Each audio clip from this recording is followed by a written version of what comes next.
All right, welcome back to Hodge and Podge. We got a new segment we're busting out this week. Good, bad, or ugly. Just for the new year. Just trying something new, 2012, Got to bust it out before, the Mayan calendar and everything goes to hell, so. Well, they were all, the Mayans were wrong. Oh, they recalculated and they figured out they're wrong, so there's nothing to worry about. All right, I feel better now. So we're going to look at, obviously there's a lot of turnover with coaches in the NFL, and we're going to give them grades, good, bad, or ugly, based on the firing. Or non-firing, maybe. Or non, First one up, Kansas City, mid-season fired Todd Haley. What do you got?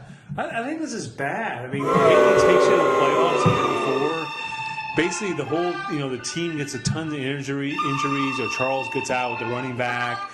Castle's out, then you fire the guy. What do you expect, right? Right. I mean, I just thought that. I hate this because I actually agree with you. Give him more slack. I call this bad too. I almost lean towards ugly because I think anytime you fire a guy mid-season, it's just kind of ugly for the team and everybody involved, the organization. But I thought this was bad. They were like 2-14 before he took over. They went 4-12, 10-6, and then this year they were 5-8.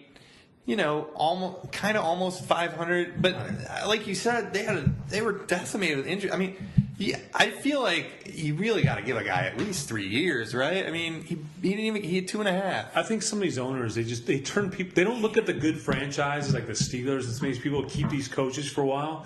They just want to get rid of them immediately.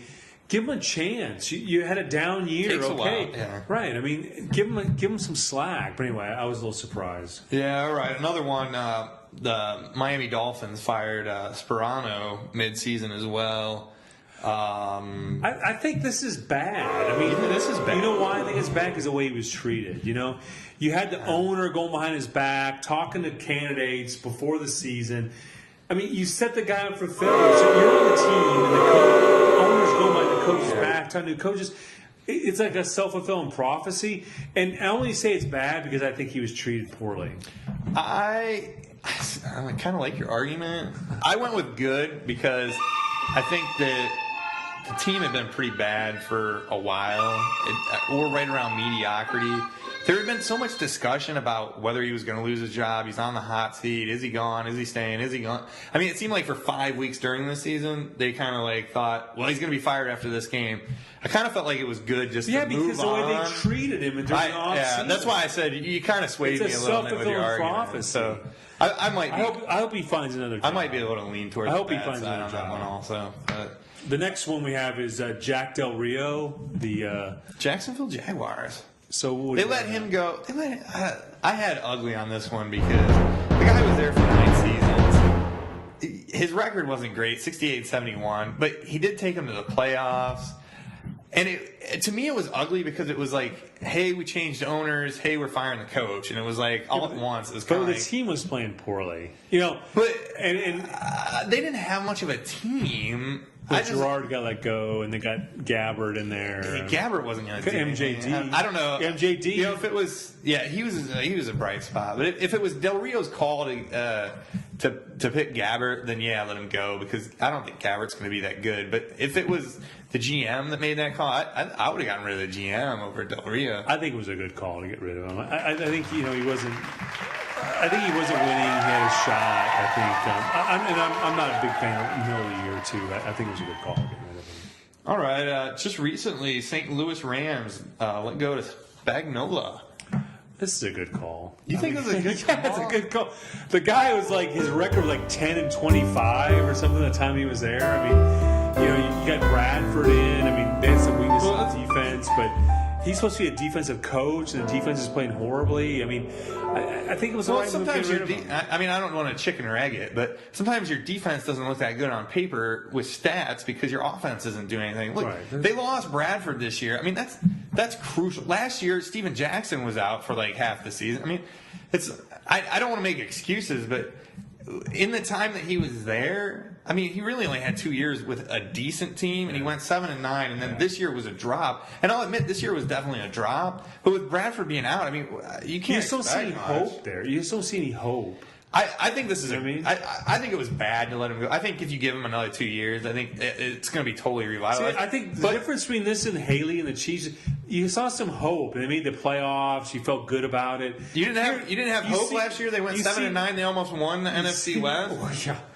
We get 11 people out of this subdivision and they make them win the NFC West. I think whatever coach takes that job, though, is going to be in a prime spot. I mean, that's a great job. They could be, you're right. The next one, Tampa Bay fires Raheem Morris after being the darling last year.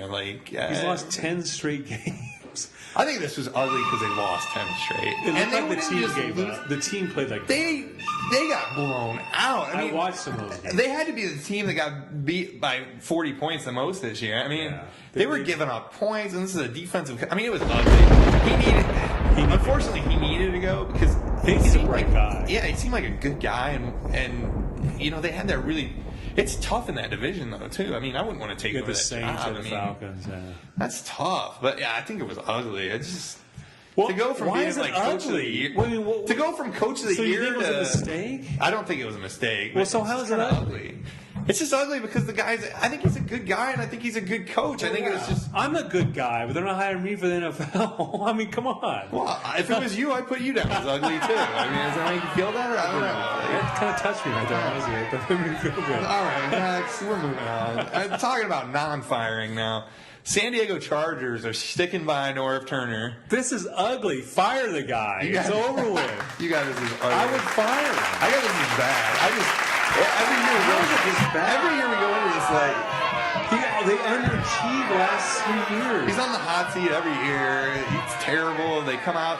They either come out, they win a couple, then they lose like a ton, then they win in December. It's just like they should have done this. They should have fired him like 2 years ago. And I'm sure Norv is a good guy. I think he's probably a really nice guy. I just think it's time to move on to somebody else. He's proven he can't do it. I think this is ugly. He should have fired him by somebody. I think he proved he couldn't do it when he was coach of the Redskins or the Raiders. I mean. I don't know why he's hanging around for so long in San Diego, to be honest with you. I mean, his record's not that great anywhere he's been. No, that's true. Last item we have is Philadelphia Eagles. Andy Reid has the dream team and can't get it done. And they're keeping him. I feel like you're setting that up as you think that's bad. I think this is good. I think Andy Reid deserves another shot. Give him another year.